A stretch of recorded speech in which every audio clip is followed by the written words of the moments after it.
முன்னொரு காலத்தில் ஒரு கிராமத்தில் அரவிந்த் என்ற நில உரிமையாளர் இருந்தார். அவர் ரொம்ப ஒழுக்கமானவர். தினமும் காலையில் சேவல் கூவும்போது எழுந்து விடுவார். அப்புறம் அவர் வேலையாட்களை எழுப்பி அங்குள்ள நிலத்தில் வேலை செய்ய அனுப்புவார். சந்திரன் மற்றும் சூரி அரவிந்திடம் புதிதாக வேலைக்கு சேர்ந்தவர்கள். ஆனால் அவர்கள் ரொம்ப பெரிய சோம்பேறிகளாக இருந்தார்கள். தினமும் எழுந்து வேலைக்கு போவது அவர்களுக்கு ரொம்ப கஷ்டமாக இருந்தது. தினமும் 2 பேரும் ஒரு கிணற்றுக்கு பக்கத்தில் தான் தூங்குவார்கள். அப்பொழுது ஒரு நாள் சந்திரன் சூரி கிட்ட, தினமும் காலையில் எழுந்து வேலைக்கு போகிறது ரொம்ப கஷ்டமாய் இருக்குடா என்றான்.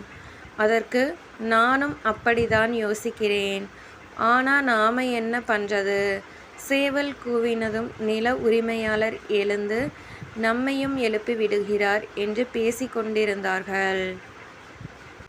இவர்கள் பேசியதை கேட்ட நில உரிமையாளர் இவர்கள் 2 பேரின் குணங்களையும் தினமும் கவனித்தார்.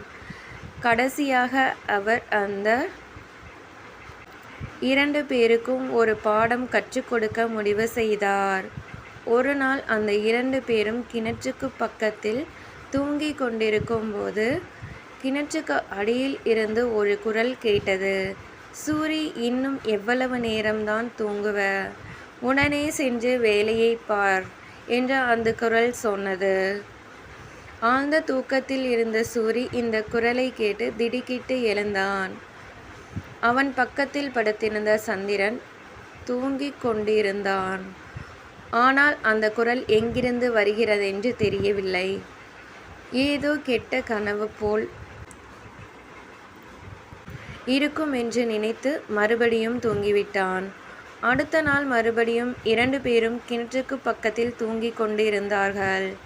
இந்த முறை சந்திரனுக்கு அதே குரல் கேட்டது. அவனும் சூரியை போல எழுந்து சுற்றி முற்றி பார்த்தான். யாரும் இல்லை. சூரி அசந்து போய் தூங்கிக் கொண்டிருந்தான். அதனால் சந்திரனும் தூங்கிவிட்டான்.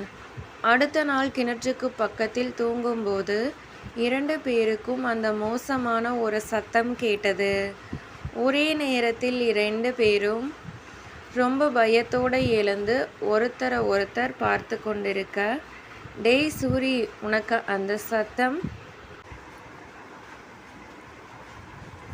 கேட்டதா என்று சந்திரன் சூரியிடம் கேட்டான். ஆமா, நான் ரொம்ப பயந்துட்டேன். அது ஒரு கெட்ட கனவு இல்லை. அந்த சத்தம் இந்த கிணற்றுக்குள் இருந்துதான் வருது. நான் வேலைக்கு கிளம்புறேன்.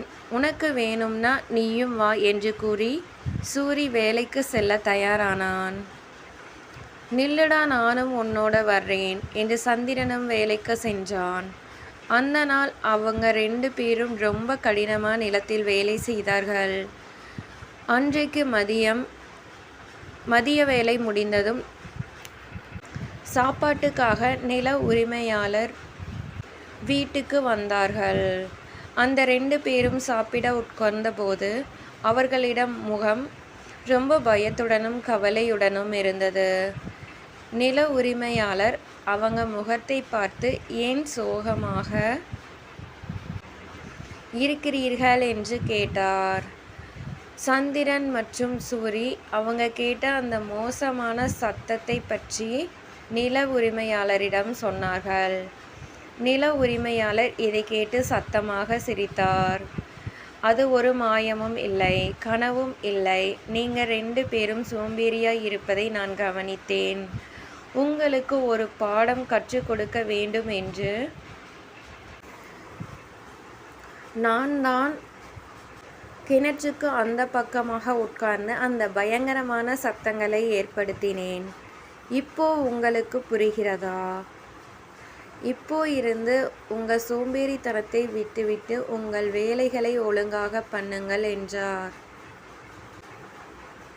அன்றிலிருந்து சூரி மற்றும் சந்திரன் அவர்கள் சோம்பேறித்தனத்தை விட்டுவிட்டார்கள். அவர்கள் 2 பேரும் ரொம்ப கடினமா நிலத்தில் உழைத்து அவங்க வாழ்வதற்கு தேவையானதை சம்பாதித்து ரொம்ப சந்தோஷமாக இருந்தார்கள்.